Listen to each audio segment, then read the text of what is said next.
So here's how the US and the Soviet Union nearly destroyed the world because they couldn't agree on who had the better economic system. And it all started with deep trust issues and really bad vibes. Let's talk history, watching completely unrelated footage, just because I don't know how to edit a video. Don't worry, I promise you'll understand history like never before. Maybe even love it. Probably. Capitalism versus communism, Wall Street versus Red Square, Coca-Cola versus Karl Marx. And instead of, I don't know, talking it out over coffee, they built enough nukes to barbecue the planet, twice, and played a 44-year staring contest where everyone involved was this close to vaporizing humanity. Fun times. This, my friend, was the Cold War, a global anxiety attack disguised as peacetime. No battles on your doorstep, just spies, nukes, propaganda, and world leaders threatening each other through strongly worded speeches and ballistic missiles. And before you ask, yes, it still matters. The Cold War may have ended in 1991, but the sequel's playing right now in glorious 4K. US versus China? Cold War vibes. Russia invading Ukraine? Cold War leftovers reheated. Cyber warfare, disinformation, global trust issues? Straight from the Cold War starter pack. And wait till you hear the rest. Like how Pepsi once had its own navy, or how we almost nuked the moon, or how a Soviet dude named Stanislav saved the entire planet by going, probably a glitch. Yeah, that's the level of ridiculous we're working with. So buckle in. We're covering 40-plus years of nuclear nightmares, spy games, and petty power moves in under 10 minutes. But first, before the fallout and the flexing, let's rewind to where it all began. Okay, let's rewind the nuclear doomsday clock to 1945. World War II has just wrapped. Hitler's dead, finally, and Europe looks like someone tried to iron it with a flamethrower. Cities are rubble, economies are trashed, and everyone's traumatized. But hey, at least the Allies won, right? Except now the Allies hate each other. On one side, you've got the United States, fresh off their "we invented the atomic bomb" flex, chugging Coca-Cola and capitalism like it's holy water. On the other side, there's the Soviet Union, led by Joseph "Paranoia is my personality" Stalin, who wants communism to spread like it's a TikTok challenge. These two are supposedly on the same team. But picture this. You and your sketchy ex just threw a surprise birthday party together. For the world. And now you're side-eyeing each other across the room, waiting to see who ruins it first.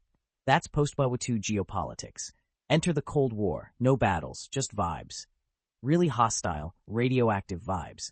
The US is terrified communism might spread to their favorite places, like Europe, Asia, and basically anywhere with oil or strategic value. So in 1947, President Harry Truman rolls out the Truman Doctrine, aka the Stop the Reds Everywhere starter pack. It's basically, we'll give you cash and weapons, just don't turn into the USSR. Stalin, meanwhile, is building his buffer zone of obedience across Eastern Europe, Poland, Hungary, East Germany, all scooped up like monopoly properties with barbed wire. And in 1949, just when the US thought they were the only ones with big boom booms, the Soviets dropped their own atomic bomb. Surprise! Now both sides can erase each other in a nuclear flash. From here, things spiral. Berlin becomes ground zero for tension, literally. In 1948, Stalin blocks all access to West Berlin. The US? They respond by airlifting supplies for almost a year like the world's most stubborn Amazon Prime. Then in 1961, the Soviets put up the Berlin Wall, slicing the city in half like it's Cold War cake. East side, gray, paranoid, broke. West side, jazz, jeans, and freedom fries. Meanwhile, both sides are stockpiling nukes like coupons during a fire sale. This lovely strategy is called MAD, mutually assured destruction, which basically means, if you blow me up, I'll blow you up harder. Comforting, right? And just to make things spicier, spies. Oh, the spies. The CIA and KGB go full Bond villain, wiretapping, backstabbing, and throwing shade across the Iron Curtain. Everyone's bugging everyone else, and trust? Long gone. Replaced by trench coats, dead drops, and Cold War fashion crimes. And the leaders? Oh boy. Truman kicked it off with a bang, literally. Stalin made purging people a personality trait. Then there's JFK, the young, handsome one with a hotline to the apocalypse. Nikita Khrushchev, he once banged his shoe at the UN, which honestly feels like a metaphor for the whole Cold War. Loud, weird, vaguely threatening. The vibe is tense. The weapons are real.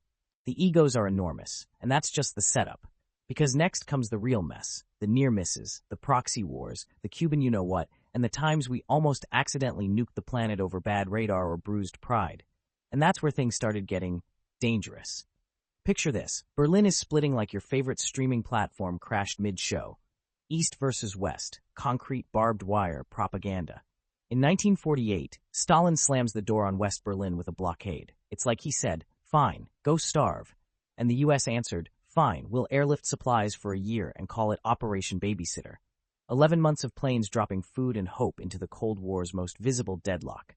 By 1961, the Soviets erect the infamously cruel Berlin Wall, literally chopping a city in half. It becomes the world's worst room divider. East side, grim, gray, surveillance. West side, cheery, proud capitalist, photo ops. The message? We built this to keep you in, but mostly it's marketing. Meanwhile, weapons stockpiling becomes an art form. The doctrine gets a friendly acronym, MAD, Mutually Assured Destruction, which basically means, if you nuke us, we nuke you harder. Comforting, right? Each side piles on more warheads than they have socks. Enough firepower to end life on Earth multiple times, because logic. But raw firepower's boring. Enter the proxy wars. Korea, Vietnam, Afghanistan. These conflicts are bad sequels of geopolitical tension. The US sends in troops and flags. The USSR backs local regimes and rebels. Korea ends in stalemate. Vietnam ends in disaster for the US, PR win for the Reds. Afghanistan becomes the Soviets' Vietnam, and also birth control for Cold War spook networks. Suddenly, don't invade your neighbor becomes a meme nobody breaks. Spy games? Top-tier insanity. The CIA versus the KGB go full throttle. Lipstick pistols, dead drops, code books hidden in shoes. Espionage is now a full-contact sport. Imagine your neighbor bugging your house and yours just because someone looks like they might be a capitalist sympathizer. And then, cue the suspense music, satellites launch. Eyes in the sky, weapons tracking, photos taken that reveal embarrassing secrets, like missile silos under civilian cover. Both sides playing peekaboo with nukes just in case someone blinks. Now pain meets panic. In 1962, the world nearly ends. The Cuban Missile Crisis. JFK sees Russian nukes 90 miles from Florida and does nothing for 13 days except breathe heavy. Khrushchev bounces between rage and retreat. We stare at each other, blink, and lose. Not our lives, but maybe our will to keep playing. Fast forward to 1983. Soviet early warning systems scream, "Missile strike imminent." But Stanislav Petrov, a Soviet lieutenant, shrugs and says it's a glitch. He doesn't alert the brass. He doesn't push the button. He just doesn't. And somehow, because one guy ignored an alarm, you're reading this. Stanislav basically invented hope by doing nothing. Meanwhile, culture becomes propaganda. Books banned, music banned. McCarthyism in America turns neighbor against neighbor. In the USSR, artists risk prison just for a samizdat poem. Leaders hogging the stage. Harry Truman channels containment like it's national policy. Stalin purges with a sadist's grin. JFK stares down the apocalypse like it's a coming-of-age crisis. Khrushchev bangs his shoe at the UN, cementing his legacy as the guy who literally lost it on live television. The escalation is relentless. Each move counters the last. Weapon builds, spy reveals, missile tests, public threats. A feedback loop of fear. By the 70s and 80s, the world is one giant waiting room to Armageddon. Nuclear silos dug, submarines parked underwater with live warheads, intelligence agencies leaking secrets, everyone auditioning for who can look colder. All to prove who blinks first. Sound familiar? It should, because we're still dealing with it.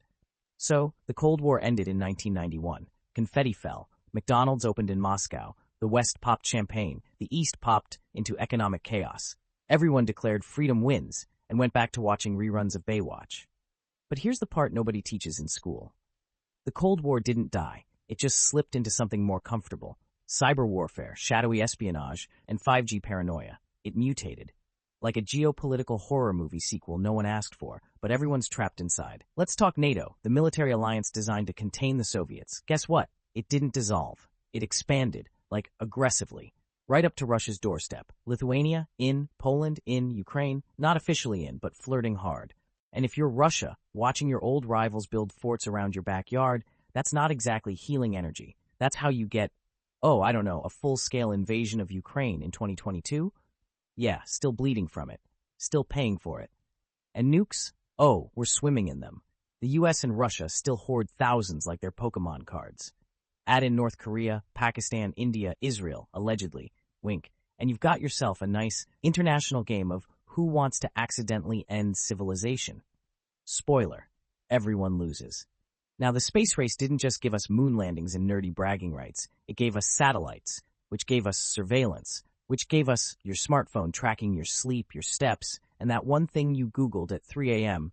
that haunts your ad feed forever. You're not paranoid. You're just living in the algorithmic leftovers of the Cold War. Speaking of leftovers, Enter China. No, they weren't a Cold War supervillain at first. They were like a chaotic neutral side character with nukes and unresolved issues. But now, hello, Cold War Season 2, US versus China, Global Edition. We've got trade wars, TikTok bans, military buildups in the South China Sea, and AI arms races that make Terminator look like a rom-com. And the tension? It's electric. And don't even get me started on Russia's digital revenge tour. They lost the economic game, but came back online, literally. Cyber attacks, election interference, online propaganda campaigns. Moscow is now less about marks and more about memes. That 2016 US election? Yeah, Moscow was all up in your newsfeed, tossing Molotov cocktails of misinformation. Trust issues? We have them. Surveillance culture? Thriving. Politicians throwing around words like deep state while selling Cold War nostalgia in HD? Alive and well. Your personal data? Monetized, weaponized, analyzed, all thanks to tech tools born in the paranoia labs of the Cold War. Even our movies, by the way, still obsessed. Stranger Things, straight up Cold War aesthetics. Oppenheimer, Cold War trauma on IMAX. Red Sparrow, KGB with better fashion. You think we're over it? Please. We never even processed it. And sure, the Berlin Wall is gone, but new walls are going up. Real and metaphorical. Look at border militarization, digital firewalls, and international echo chambers. We're just living in a world where the Cold War got a software update. Same plot. New interface. We won the Cold War, but we're still stuck living in its long, radioactive shadow. And if you think that's wild, wait till you hear what was going on behind the scenes, because trust me, it gets weirder. All right, buckle up. I hope you've been sitting down for this, because what we're about to dive into makes the Cold War look like a high-stakes game of Monopoly. Spoiler alert, it's weird. Like, so weird it doesn't even feel real. But it is. And I'm about to blow your mind with the ridiculous, jaw-dropping, absurd trivia that no one tells you in history class. 1. Pepsi's temporary military takeover. Yes, you heard that right. Pepsi, the soda you guzzle when you're feeling trashy and trying to avoid the existential dread of real cola, once became the 6th largest military power in the world. And how did this happen? Well, in the 1980s, the USSR needed cola, but what they didn't have was dollars. Enter Pepsi. The solution? A good old Cold War trade deal. Pepsi took 33 Soviet warships in exchange for a lifetime supply of sugary fizz. I wish I was making this up.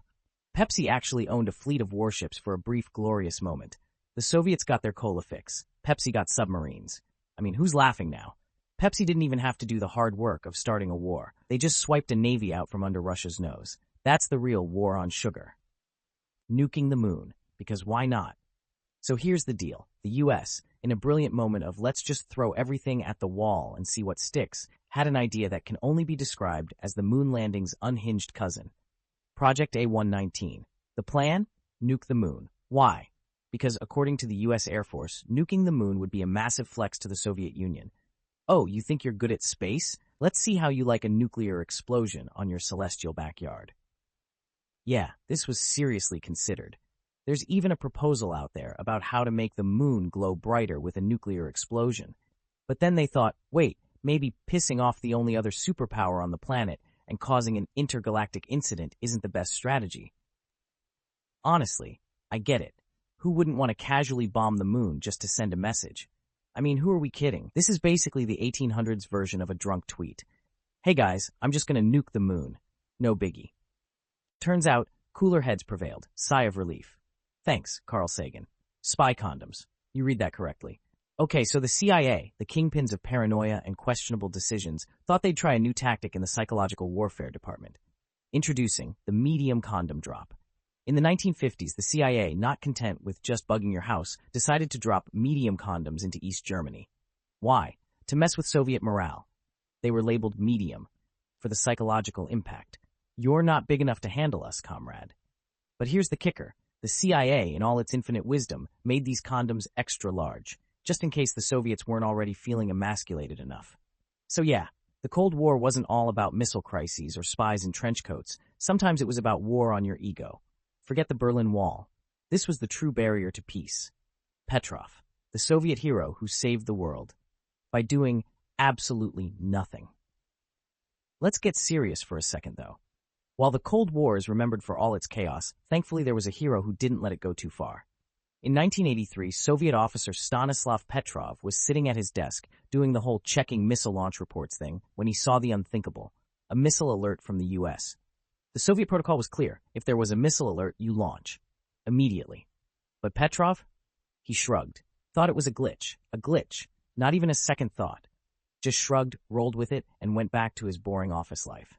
That moment saved the world. Had he followed protocol, the Soviets would have launched a retaliatory strike, and boom, there would have been no us to complain about how the Cold War ended. Instead, we're here, all thanks to a dude who was like, I'm not buying this. Hero status unlocked. And that, my friend, is the real kicker. The Cold War was absurd. But history isn't just dramatic. It's chaotic, completely wild, and occasionally mind-bogglingly stupid. So next time you think history is just a string of somber events, remember, we nuked the moon, we traded soda for warships, and we survived the Cold War because some guy shrugged at the end of the world. And now, we're left with the consequences, a few new players and way too many nukes to count. But hey, that's just Tuesday in the post-Cold War world, right? So here's the big reveal, the part where we pull back the curtain and you see the whole circus in its ugly glory. The Cold War didn't end with a bang. Nope, it ended when the USSR ran out of cash, vodka, and reasons to keep pretending they could win this game. The wall came down, the empire crumbled, and suddenly everyone was like, wait, that was it. But don't fool yourself, the game never really ended. We just swapped players. Instead of nuclear missiles, we got cyber hacks. Instead of spies and trench coats, we got bots and surveillance cameras in every corner of your life. The stakes are lower, but don't get cozy. The launch codes still exist, they just have better PR now. Look around, friend, we're still living in the long, radioactive shadow of all that Cold War paranoia. That game, it's just streaming in HD now, and the players, they've learned the rules. So yeah, sleep tight. History's still out here, biting people. And it's not done yet.